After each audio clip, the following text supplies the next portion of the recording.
کیا خوبصورت ہماری شریعت ہے. کسی کو باپ کی یاد آئے, کسی کو ماں کی یاد آئے. آج دنیا میں کیا ہوتا تھا, ماں باپ ہوتے تھے تو کوئی سوٹ پیس لے جاتے تھے, کوئی فروٹ لے جاتے تھے, کوئی تحفے دے دیتے تھے, چلو امی ابو کو کہیں چکر لگانے لے جائیں, ان کا دل خوش ہو جائے, اللہ نے پیسے دیے چلو مدینے لے جائیں. اب تو نہیں لے جا پا رہے نا, اب تو چلے گئے وہ دنیا سے. اب کیا کر سکتے ہیں؟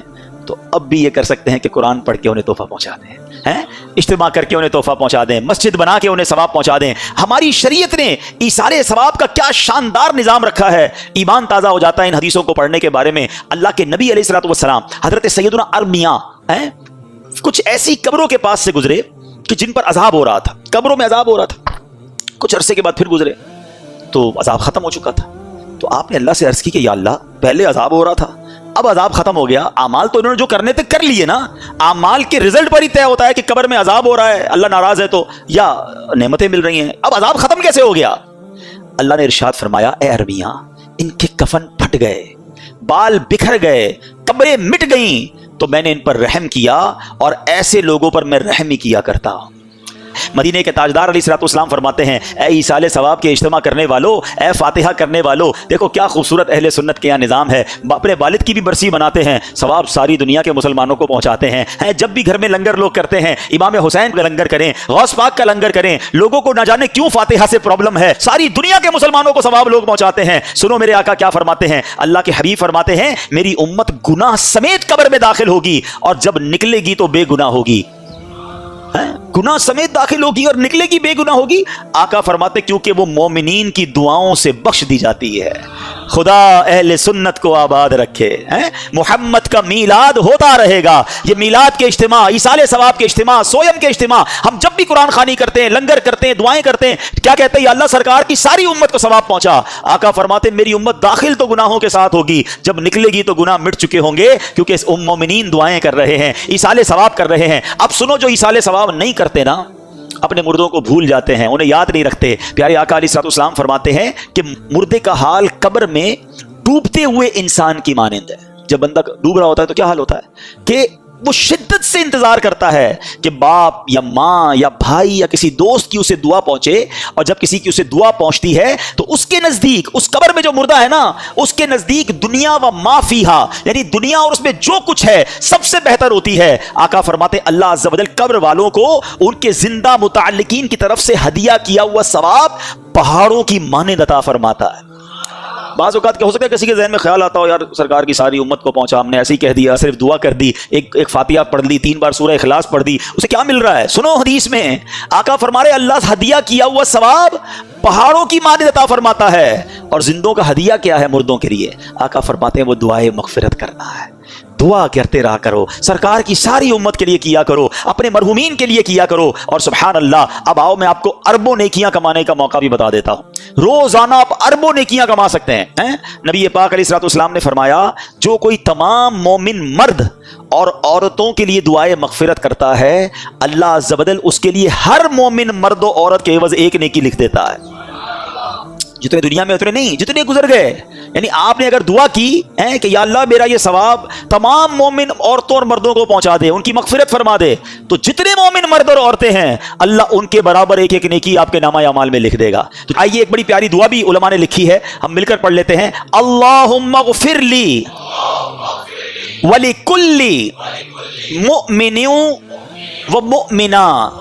اس کا ترجمہ بھی پڑھ لیں, اے اللہ میری اور ہر مومن و مومنہ کی مغفرت فرما, آمین. تو روز دعا کرتے رہا کریں. میرے رب کی رحمت دیکھو کہ بندہ جب سارے مسلمانوں کے لیے دعا کرتا ہے, اللہ ہر مسلمان مرد و عورت کے بدلے اس کو نیکی عطا فرما دیتا ہے. تو ایصال ثواب, میں آپ کو حدیث سے سنا رہا ہوں, کنفیوز نہ ہوا کرے ایصال ثواب میں کہ پتہ نہیں ایصال ثواب ہو سکتا ہے کہ نہیں ہو سکتا. میں تو آپ کو پیارے آقا کی حدیث سے سنا رہا ہوں. اور ہم کتنی بار روزانہ مرنے والوں کے لیے دعائیں نماز میں کیا کرتے ہیں, رب اجعلنی مقیم الصلاۃ ومن ذریتی ربنا وتقبل دعاء ربنا اغفر لی ولوالدی وللمؤمنین یوم یقوم الحساب. آپ نے تو مومنین کے لیے بھی دعا کر لی, والدین کے لیے بھی دعا کر لی, تو زندوں کے لیے بھی کی, مردوں کے لیے بھی کی. تو بالکل آپ جو ہے وہ دل کھول کر دعائیں کیا کریں, ایصال ثواب کیا کریں. ایک اور خوبصورت حدیث سنیں ایصال ثواب کیسے پہنچتا ہے. پیارے آقا علیہ الصلوۃ والسلام فرماتے ہیں جب کوئی شخص میت کو ایصال ثواب کرتا ہے نا, تو میت کے پاس پہنچاتا کون ہے؟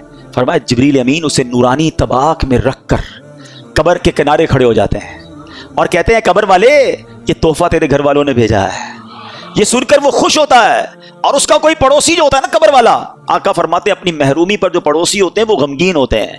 اب یہ سوچو، ہو سکتا ہے کہ آپ کے والد کی قبر کے برابر میں کسی کی قبر ہو، اس کا بیٹا تو روز ثواب پہنچا رہا ہے، آپ نہیں پہنچا رہے، تو والد کی روح تو غمگین ہو رہی ہوگی نا کہ اس کے بیٹے نے یاد رکھا ہے، اس کی بچی نے یاد رکھا ہے، اس کے رشتہ داروں نے یاد رکھا ہے، اور ہمارا بیٹا ہمیں بھول گیا ہے۔ اور میں آپ کو ایک اور بات بتاؤں کہ جو مردے ہوتے ہیں نا وہ کب کب انتظار کرتے ہیں۔ جی ہاں، یہ سن لیں کہ کچھ دن ایسے آتے ہیں کہ جس میں جو مرحومین ہوتے ہیں وہ انتظار کرتے ہیں کہ کب ان کو ایصال ثواب ہوگا۔ سیدی اعلیٰ حضرت امام اہل سنت فتاوی رضویہ جلد نمبر 9 صفحہ 650 پر نقل فرماتے ہیں کہ مومنین کی روحیں ہر شب جمعہ یعنی جمعرات کی رات، روز عید، روز عاشوراء اور شب برات اپنے گھر کے باہر آ کر کھڑی رہتی ہیں۔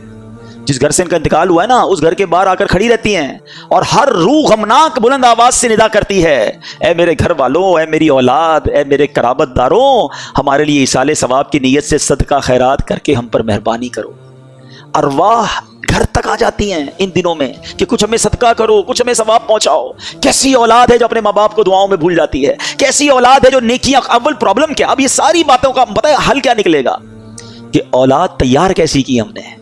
جو اولاد نمازی ہی نہیں ہے وہ کیا ایصال ثواب کرے گی؟ جو اولاد قرآن پڑھنا ہی نہیں جانتی وہ کیا ایصال ثواب کرے گی؟ جس اولاد کو نیکی کرنے کا شوق ہی نہیں ہے وہ آپ کو کیسے ایصال ثواب کرے گی؟ اگر باپ بھی نمازی تھا، بیٹا بھی نمازی تھا، بیٹی بھی نمازی تھی، گھر میں قرآن خوانی ہوتی تھی، رمضان کے روزے رکھے جاتے تھے، شب برات اور شب جناب قدر وغیرہ بڑی راتوں میں عبادتوں کا سلسلہ تھا، تو جب باپ مر بھی جائے گا اولاد کو یاد آئے گا آج بڑی رات ہے، عبادت کی رات ہے، چلو والد کی قبر پر چلتے ہیں، چلو اسے کچھ ایصال ثواب کرتے ہیں، آج جمعرات کی رات ہے ابو کو یاد کرتے ہیں۔ ہم نے اولاد کیسی تیار کی ہے؟ یہ سوال بنتا ہے۔ حالانکہ میرے میٹھے اسلامی بھائیوں، حدیثیں تو ایسی ہیں، ثواب تو ایسا ہے کہ سچ بتاؤں کہ ماں باپ کمال کی ہستی ہیں، زندگی میں ان کی خدمت کی تو ثواب، اور مرنے کے بعد ان کو ایصال کیا نا تو ایصال کرنے کے بعد بھی اپنا ہی بھلا ہے، ہمیں ہی فائدہ ہے۔ پیارے آقا فرماتے ہیں کہ جو اپنے ماں باپ کی طرف سے حج کرے، اپنا حج تو کر لیا، اب نفلی حج کرنے جاتا ہے، میں دعا کرتا ہوں اللہ اس سال ہم سب کو حج عطا فرمائے، اور جنہوں نے حج کر لیا ہے نا، فرض ادا کر لیا ہے، اب ماں باپ کے نام کا حج کرنا۔ کیوں؟ میرے آقا کیا فرماتے ہیں، جو اپنے ماں باپ کے نام کا حج کرے، ماں باپ کی طرف سے تو حج ادا ہو جائے گا، حج کرنے والے کو مزید 10 حج کا ثواب ملے گا۔ یعنی ہمارا بھی لاٹری ہے نا، ماں باپ کو تو ثواب ملے گا ہی ملے گا، ملٹیپلائی بائی ہو کر 10 ہمیں بھی ملے گا۔ اب اگر یہ حدیثیں پڑھی ہوں گی تو بچہ جب حج کرنے جائے گا تو ماں باپ یاد آئیں گے نا، کون نہ ماں باپ کو کون یاد کرے گا؟ ایک اور جگہ پیارے آقا فرماتے ہیں جب تم میں سے کوئی نفل خیرات کرنا چاہے نا، کبھی کبھی ہوتا ہے کسی مسجد میں پیسے ڈال رہے ہیں، کسی غریب کو دینا ہے، کسی کی مدد کرنی ہے، یہ ثواب تو ملے گا۔ آقا فرماتے ہیں اپنے ماں باپ کی طرف سے کریں۔ کیا خوبصورت شریعت ہے، کیا پیاری تعلیمات ہیں۔ صدقہ خیرات تو کرنا ہی ہے نا، کہ نیت کر لو یہ ماں باپ کی طرف سے ہے۔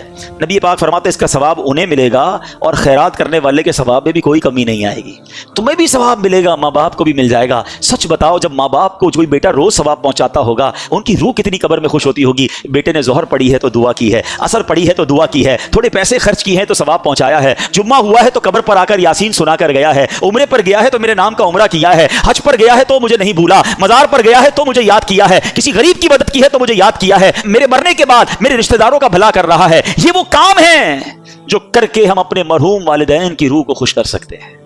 اور وہ بیٹا جو نماز نہ پڑھتا ہو، وہ بیٹا جو لوگوں کے ماں باپ کو گالیاں دیتا ہو، لوگ اس کی وجہ سے اس کے ماں باپ کو گالی دیتے ہوں، بتاؤ ان کے ماں باپ کی روح کتنی ان سے ناراض ہوگی۔ ایک آخری وسوسہ اگر کسی کے ذہن میں ہے تو دور کر دیتا ہوں، حالانکہ میں نے صرف حدیثیں سنائی ہیں، میں نے کوئی بزرگوں کے اقوال نہیں سنائے، نبی پاک کی حدیثوں سے آپ کو بتایا کہ ایصال ثواب اور خاص طور پہ ماں باپ کے لیے ایصال ثواب کے کتنے فضائل ہیں۔ مگر آؤ ایک صحابی کا طرز عمل بھی بتا دیتا ہوں، ایک صدقہ جاریہ کا کام کرنے کا انداز بھی بتا دیتا ہوں۔ حضرت سیدنا سعد بن عبادہ رضی اللہ تعالیٰ عنہ، انہوں نے نبی پاک سے عرض کی، یہ حدیث سیاہ ستہ کی کتاب ابو داؤد شریف میں موجود ہے۔ عرض کرتے ہیں حضور میری ماں انتقال کر گئی ہے، میں ان کی طرف سے صدقہ یا خیرات کرنا چاہتا ہوں، کون سا صدقہ افضل ہے؟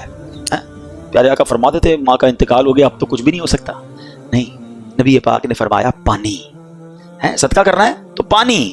حضرت سعد نے کیا کیا، کنواں کھدوایا اور اعلان کر دیا ہذہ لأم سعد، یعنی یہ ام سعد کے لیے ہے۔ سنو، یہ کنواں جو ہے پورے شہر کے اندر ام سعد کے کنویں کے نام سے مشہور ہو گیا۔